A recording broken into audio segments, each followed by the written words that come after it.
Hello everyone, जैसा कि आपने थंबनेल में देख लिया होगा, आज हम किस टॉपिक के ऊपर बात करने वाले हैं। आज मैं आपको बताऊंगी कि मैंने अपना एग्ज़ाम है वो फर्स्ट अटैम्प्ट में कैसे क्लियर किया। ये वाला एग्ज़ाम के फॉर्म मैंने अपने बीएड फाइनल ईयर में फिल कर दिया था। ये एग्ज़ाम 2024 में होना था दिसंबर में, लेकिन ये एग्ज़ाम हुआ था 2025 में। ठीक है, जुलाई के 2025 में हुआ था। तो पहले मैं आपको रिज़ल्ट दिखा देती हूँ।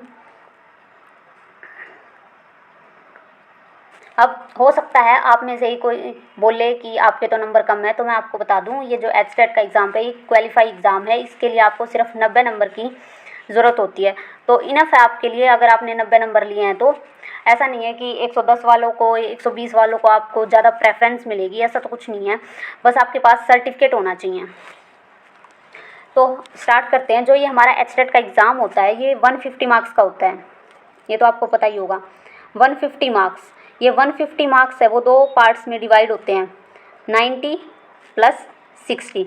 90 में हमारा कॉमन सेक्शन आता है और 60 में हमारा जो सब्जेक्ट होता है, जैसे मेरा सब्जेक्ट है साइंस, तो साइंस में आपके 60 नंबर के जो क्वेश्चन होंगे वो आपको सब्जेक्ट से मिलेंगे, यानी साइंस के 60 क्वेश्चन मिलेंगे। और 90 में मैं आपको अभी बताऊँगी कौन कौन से सब्जेक्ट पूछे जाते हैं। पहला पोर्शन आता है सीडीपी। सीडीपी में मेरे नंबर है 19। अब ऐसा नहीं है कि मैं सीडीपी बिल्कुल ही प्रिपेयर नहीं की हूँ। मैंने बहुत अच्छे से नोट्स भी बनाए थे, मैंने रिवीजन भी किया था, मैंने सब कुछ किया था। पर मिस्टेक कहाँ हुई? पेपर के टाइम पे मैंने आते आते क्वेश्चन भी मैंने बबल गलत भरे हैं। 2-3 क्वेश्चन में ऐसा हुआ कि मैंने बबल ही गलत भर दिए। और 1-2 क्वेश्चन में ऐसा हुआ कि उसमें नोट लिखा हुआ था, लेकिन मैं स्पीड में क्वेश्चन कर रही थी, तो वहाँ पे मैंने नोट को ही छोड़ दिया, मैंने नहीं पढ़ा। तो उसकी वजह से ये यहाँ पे गड़बड़ हुई है, जिसमें मेरे मार्क्स है वो काफ़ी कम रहे हैं। ठीक है, तो आप प्रेशर लेके ना करें। मैंने तो अपने एग्ज़ाम में यही सीखा है वहाँ पे बैठ के। तो थोड़ा सा शांत माइंड से करें। 30 मिनट मिलते हैं आपको सीडीपी के लिए, मतलब एक क्वेश्चन 1 मिनट का होता है। तो मैंने वहाँ पे 20 मिनट में सीडीपी को कंप्लीट कर दिया था। तो सोच सकते हो आप, मिस्टेक तो होनी थी वहाँ पे। चलो नेक्स्ट देखो, इंग्लिश और हिंदी। अब की बार जो इंग्लिश और हिंदी में है वो पेडागोजी भी डाल रखी थी और पैसेज भी डाल रखे थे। तो उसमें मेरे नंबर हैं 27। मतलब यहाँ पे मेरा स्कोर है वो काफ़ी अच्छा रहा है। यहाँ पे मेरे सिर्फ 3 ही नंबर कटे हैं। ठीक है, दोनों मिला के 30 नंबर के होते हैं। तो मेरे यहाँ पे 27 मार्क्स आए हैं। अब थर्ड पोर्शन में आता है आपका 10 नंबर का मैथ, 10 नंबर की रीजनिंग, 10 नंबर की जीके। अब मैं आपको बताऊँ, मैंने जीके बिल्कुल भी नहीं पढ़ी। मैंने उठाई भी नहीं जीके की बुक, सही बताती हूँ। मैंने सिर्फ प्रीवियस ईयर में 5-6 साल के जितने भी प्रीवियस ईयर थे, सिर्फ जीके उनकी जीके तैयार की थी। वो क्वेश्चन किए थे मैंने जीके में। तो जीके तो मैंने हाथ भी नहीं लगाया और मेरे नंबर भी ऐसे ही आए थे जीके में। आई थिंक 3 या 4 नंबर आए थे मेरे 10 में से जीके में। फिर जो मैथ और रीजनिंग में मेरा लगभग 20 में से 15 नंबर आ गए थे आराम से, 14-15 नंबर 20 में से। तो जो अगर आप प्रीवियस ईयर क्वेश्चन कर लेते हो मैथ और रीजनिंग के, तो आपके नंबर है वो कहीं नहीं जाएंगे, आप स्कोर कर सकते हो इजीली। ठीक है, फिर लास्ट आता है अपना टीजीटी साइंस में, जो हमारा सब्जेक्ट होता है।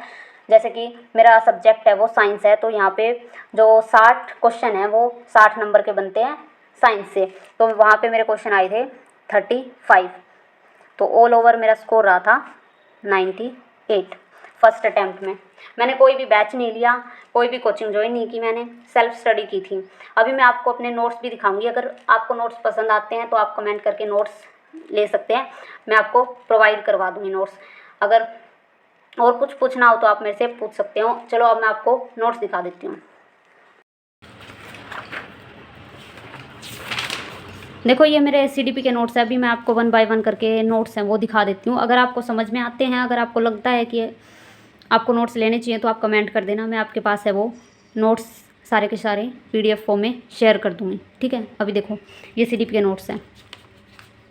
ये आपकी लगभग सीडीपी अगर आप डे वाइज करोगे तो आपकी 40 से 41 डेज़ में कंप्लीट हो जाएगी, अगर आप थोड़ा थोड़ा करते हो तो। ठीक है, बाकी तो भाई जिसकी जितनी कैपेसिटी है वो उतना कर ही लेता है। ये देखो सीडीपी के नोट्स बाइलिंगुअल ही हैं, समझ में आ जाएंगे अगर कोई इंग्लिश मीडियम में भी पढ़ता है तो। ये कुछ इम्पोर्टेंट डेफिनेशंस हैं। PYQ स्टेटमेंट्स हैं जो सारी PYQ में आई हुई है, तो ये देख लेना भैया आप। ये देखो मैं आपको दिखा देती हूँ, 42 डेज़ का है डिफेंस मैकेनिज़्म। यहाँ तक ये CDP हमारी कंप्लीट हो जाती है।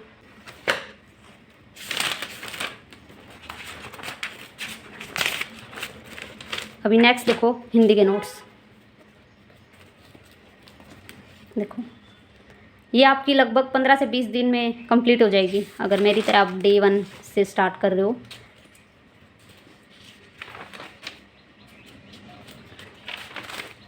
ये सारा स्वर का टॉपिक है। उसके बाद ये आ जाता है आपका संज्ञा। संज्ञा के बाद शब्द के प्रकार। ये फिर आपकी शब्द में ये पूछते हैं ना, ये शब्द अरबी का है, उर्दू का है, तो उसके लिए आप ये ट्रिक, ये यूट्यूब से आप सर्च भी कर सकते हो। ये देखो ये सारे तत्सम तत्भव शब्द हैं। और फिर ये आ जाता है वाक्यांश के लिए एक शब्द, जो मोस्ट इम्पोर्टेंट शब्द है ना, जो प्रीवियस ईयर में पूछे गए हैं किसी न किसी प्रीवियस ईयर के, वो शब्द हैं ये सारे। इसके बाद है स्वरनाम, फिर है विशेषण और उसके भेद। नेक्स्ट है क्रिया, अव्यय, आपको इसमें सारे मिल जाएंगे, समास, और फिर ये पदबंध। फिर यहाँ से आ जाती है हमारी संधि, स्वर संधि, ये सारी स्वर संधि है। फिर ये वाक्य, फिर ये आ जाते हैं काल, वाच्य, विराम चिन्ह। यहाँ पे हमारी जो व्यंजन संधि है वो मैंने कंप्लीट लिखी नहीं है, बस मैंने पढ़ी थी, क्योंकि वो थोड़ी ही ज़्यादा बड़ी हो जाती है। अगर आपको लिखनी हो तो आप लिख सकते हो। अभी नेक्स्ट देखो, हमारा हिंदी का हो गया, CDP का हो गया। अब मैं आपको इंग्लिश दिखाती हूँ। इंग्लिश के मैंने इसी के पीछे बना रखे हैं। ये देखो, ये इंग्लिश की, हिंदी और इंग्लिश की पैडागोजी है। इकट्ठी ही बना ली थी मैंने इनको साथ में ही, हिंदी और इंग्लिश की पैडागोजी। ये देखो, अभी इसमें देखो यहाँ से इंग्लिश ग्रामर भी स्टार्ट हो रही है। ये जो हमारी इंग्लिश पैडागोजी और हिंदी पैडागोजी, उसमें ज़्यादा कुछ है नहीं, 2-4 क्वेश्चन पूछे जाते हैं। अभी स्टार्ट ही हुए, वो भी पूछने पहले तो सारी ग्रामर आती थी। ये देखो अब यहाँ से ग्रामर है, मॉडल्स, इंग्लिश ग्रामर चल रही है। सब्जेक्ट, ऑब्जेक्ट, कॉम्प्लीमेंट, ये देखो डे 2 में। यहाँ से आ जाते हैं अपने आर्टिकल, क्वेश्चन टैग, फिर आ जाते हैं फिगर ऑफ स्पीच, एडजेक्टिव,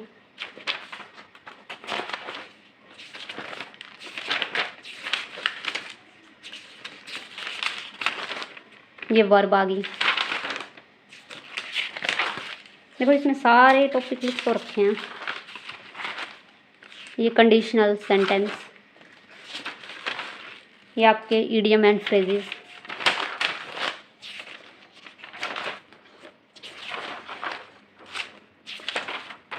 ये प्रेपोजिशन, टेंस,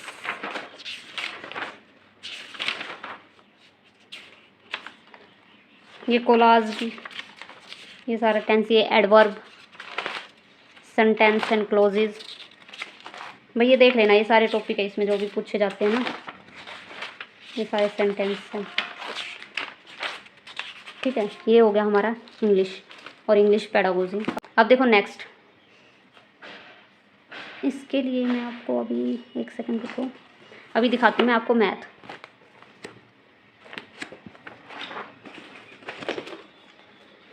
अब ये देखो मैथ का मैंने ज़्यादा कुछ लिखा नहीं था, क्योंकि 10 नंबर का मैथ आना था, तो आप है ना प्रीवियस ईयर ही कर लो, आप नोट्स मत बनाओ। रीजनिंग और जो मैथ है उसके नोट्स मत बनाओ, सिर्फ जो जितने भी PYQ हैं 2018 से लेके 24 तक के जितने भी PYQ हैं वो कर लो, इनफ है। बाकी मैंने थोड़ा बहुत तो लिखा था, बाद में तो नहीं किया मैंने। देखो ये क्यूब और क्यूब रूट, ये थोड़ी बहुत यहाँ से, ये देखो सारे मैथ के क्वेश्चन हैं, देख लेना। मैथ के नोट्स बनाने की वैसे ज़रूरत तो है नहीं, मैंने तो वैसे ही बना दिए थे। देखो अभी मैंने CDP, हिंदी, इंग्लिश, मैथ और रीजनिंग, इनके बारे में बता दिया, और जो मेरे पास नोट्स थे वो मैंने आपको दिखा दिए। ठीक है, अभी मैंने बात करते हैं सब्जेक्ट स्पेसिफिक की। तो देखो यहाँ से मैंने स्टार्ट किया केमिस्ट्री से, और जो हमारा केमिस्ट्री का पोर्शन है उसमें स्टार्टिंग के 2 चैप्टर हैं सिलेबस के according. I think sorting material and groups है फर्स्ट, और एक सेपरेशन है सब्सटेंसेस की। वो वाला चैप्टर आपको 6th क्लास में मिलेगा, तो उसके मैंने नोट्स नहीं बनाए थे क्योंकि वो छोटी क्लास का चैप्टर था, तो मैंने एनसीईआरटी से रीड किया था। ठीक है, तो अब ये देखो एसिड बेस, ये जो हाईलाइट है ये सारे PYQ क्वेश्चन है किसी न किसी एग्जाम के।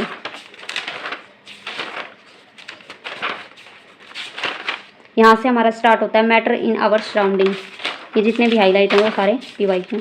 यहाँ से is matter around us pure, ये सेपरेशन है सब्सटेंसेस की। छोटी क्लास में हम सॉलिड का सेपरेशन पढ़ते हैं, और जो 9th क्लास की बुक है उसमें हम जो मिक्सचर होते हैं उनका सेपरेशन पढ़ते हैं, तो वहाँ से है टॉपिक। और ये देखो coal and petroleum, equation, chemical equation and reaction, ये आ जाता है कार्बन एंड इट्स कंपाउंड। देखो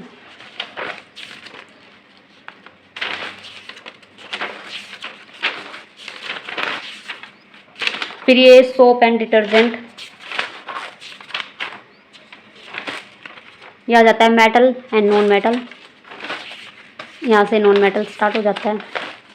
फिर मेटलर्जी, ये आ जाता है स्ट्रक्चर ऑफ एटम, ये एटम एंड मॉलिक्यूल। फिर यहाँ से हमारी बायोलॉजी स्टार्ट हो जाती है। अभी यहाँ पे मैं आपको बायो का सेक्शन दिखाने से पहले मैं आपको एक बात बताना चाहूँगी कि आपकी लाइफ में ऐसे फ्रेंड्स होने बहुत ज़रूरी हैं जो आपको सपोर्ट करें। एग्जाम्पल बताती हूँ मैं आपको, मेरा जो बैकग्राउंड है वो नॉन मेडिकल है, मेरे को बायोलॉजी बिल्कुल भी पसंद थी नहीं पढ़नी, ना ही मेरा इंटरेस्ट था। मैं सोच रही थी कि इस एग्ज़ाम के लिए मैं बायोलॉजी को स्किप कर देती हूँ और 2 सब्जेक्ट तैयार कर लेती हूँ। मेरा खुद का सब्जेक्ट है वो फिजिक्स है, तो मैंने सोचा कि केमिस्ट्री और फिजिक्स कर लेती हूँ, बट बहुत बड़ी गलती कर लेती अगर मैं बायो को छोड़ देती। भाई बायो इतनी भी मुश्किल नहीं है, अगर आप नॉन मेडिकल स्टूडेंट हो, अगर मेरे जैसे हो कि आपको इंटरेस्ट ही नहीं है, फिर भी आप बहुत अच्छा स्कोर कर सकते हो। और जिस टाइम मैं पेपर में बैठी, मेरे को उस इंसान का फेस याद आया जिसने मेरे को इतनी हेल्प की बायोलॉजी पढ़ने में। एक एक चीज़ के डाउट उसने मेरे क्लियर किए, मेरा 0 बेस था, मैं आपको बता दूँ।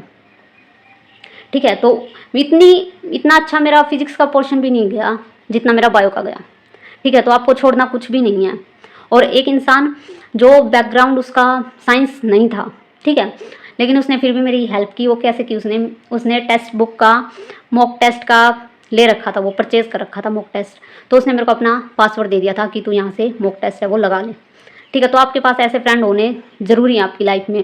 ऐसा ना हो कि सिर्फ आप ही उनकी हेल्प कर रहे हो और बदले में आपको कुछ भी नहीं मिल रहा। ऐसे भी फ्रेंड का कोई फ़ायदा नहीं है, तो आप वहाँ से हट जाइए। ठीक है, तो अभी मैं आपको बायो के नोट्स दिखा देती हूँ। ये देखो, फर्स्ट है फंडामेंटल यूनिट ऑफ लाइफ। देखो मैंने बायो के ऊपर काफ़ी मेहनत की है। ये सिर्फ नॉन मेडिकल के बच्चे ही समझ सकते हैं जो बायो नहीं पढ़ते।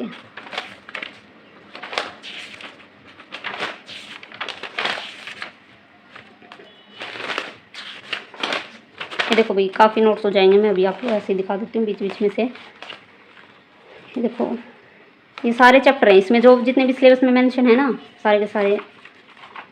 ये देखो, इको सिस्टम है, ये आपका ब्लड वगैरह क्लोटिंग कैसे बनती है, ठीक है। ये ट्रांसपोर्ट में, ये देखो भाई, ठीक है, ये आपका सारा ब्लड का पोर्शन है, एंटीजन है, एंटीबॉडी वगैरह। ये इकोसिस्टम, ये सारा मैंने एनसीईआरटी से रीड किया। मैं एनसीईआरटी बुक भी दिखा देती है आपको, अभी मेरे पास है नहीं, मैंने किसी को दे रखी है एनसीईआरटी बुक। ठीक है, पोल्यूशन,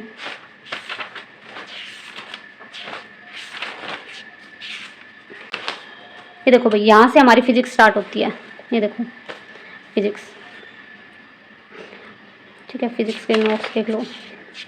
हालांकि मैं आपको एक बात बता दूँ, फिजिक्स का जो पोर्शन है, अगर हम प्रीवियस ईयर देखें 2023 तक के अगर प्रीवियस ईयर देखते हैं तो उनका लेवल मतलब मॉडरेट लेवल रहा है कि 10th से क्वेश्चन मिल जाते थे और 11th 12th से 1-2 टॉपिक से ही उठाते थे। ये मान लो कि आप 4 या 5 क्वेश्चन है वो थोड़े हाई लेवल के होते थे। बट इस बार का जो पेपर था उसमें काफ़ी जो क्वेश्चन थे वो 11th 12th से ही पुटअप करके थे, और कुछ कुछ क्वेश्चन तो इतने लेंथी दे रखे थे कि वो 1 मिनट में सोल्व होने वाले क्वेश्चन थे ही नहीं। तो थोड़ा सा मेरे को, क्योंकि मैं तो वैसे भी पढ़ के कितना गई थी 10th तक का ही, और कुछ चैप्टर 11th के पढ़ के गई थी मैं फिजिक्स के, क्योंकि मेरे को लग रहा था टाइम बचेगा तो मैं बाद में इसको पढ़ लूँगी। ठीक है, इसलिए मेरा थोड़ा सा स्किप हो गया था फिजिक्स का पोर्शन। ठीक है, तो आप भी बायो और केमिस्ट्री को ज़रूर करना, क्योंकि वो स्कोरिंग सब्जेक्ट होते हैं। फिजिक्स का तो फिर भी अगर कोई न्यूमेरिकल अटक जाता है, सोल्व नहीं होता, तो वो क्वेश्चन फिर रह ही जाता है। और बायो और केमिस्ट्री का ऐसा है, अगर आपको आता है क्वेश्चन तो सीधे टिक करो और आगे बढ़ जाओ, आपका टाइम भी बचता है, और जो वो टाइम बचेगा वो आप इसमें लगा सकते हो फिजिक्स के न्यूमेरिकल सोल्व करने में। ठीक है, तो देख लो भाई, ये ग्रेविटेशन है। देखो बना तो मैंने, ये देखो ये ह्यूमन आई है, ये 9th क्लास का चैप्टर है आपका। ये लेंस वगैरह हैं यहाँ से, ये देखो SHM है। ये देखो मैग्नेटिक फील्ड, ये आपका 11th 12th में आते हैं। ऐसा नहीं है कि मैंने बिल्कुल ही नहीं पढ़ा था, पर रिवीजन करने के लिए टाइम नहीं मिला मेरे को फिजिक्स का। देखो ये देखो, ये प्रीवियस ईयर,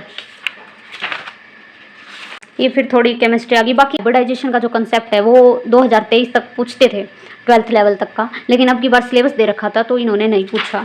बाकी मैंने किया था ये हाइब्रिडाइजेशन वगैरह। ये देखो, ये यहाँ से डिजीज़ पे क्वेश्चन आते हैं, कौन सी डिजीज़ बैक्टीरिया से होती है, कौन सी फंगस से होती है, ये वाले। ये आपके बायो में भी आते हैं और इसमें भी आते हैं। ये थोड़ा सा, ये देख लो, यहाँ से क्लासिफिकेशन आ गई। ये प्रीवियस ईयर क्वेश्चन है। हाँ जी, तो ये नोट्स हैं, जितने भी मैंने नोट्स बनाए थे, थोड़े से मेरे पास प्रिंट फॉर्म में भी हैं, पर वो मैंने खुद से नहीं लिखे, मैंने किसी से लिए थे। अगर आपको वो भी चाहिए, बाकी वो इम्पोर्टेंट नोट्स हैं, उसमें बायोलॉजी के भी हैं कुछ, तो वो मैं आपको फिर कभी दिखा दूँगी। अगर आपको चाहिए होंगे तो आप बता देना, मैं आपके पास भेज दूँगी। ठीक है, तो आज की वीडियो में इतना ही। अगर आपको थोड़ा भी यूज़फुल लगा हो तो आप लाइक कर देना, और अगर आपको नोट्स चाहिए तो कमेंट कर देना, मैं आपके पास PDF है वो शेयर कर दूँगी। Thank you.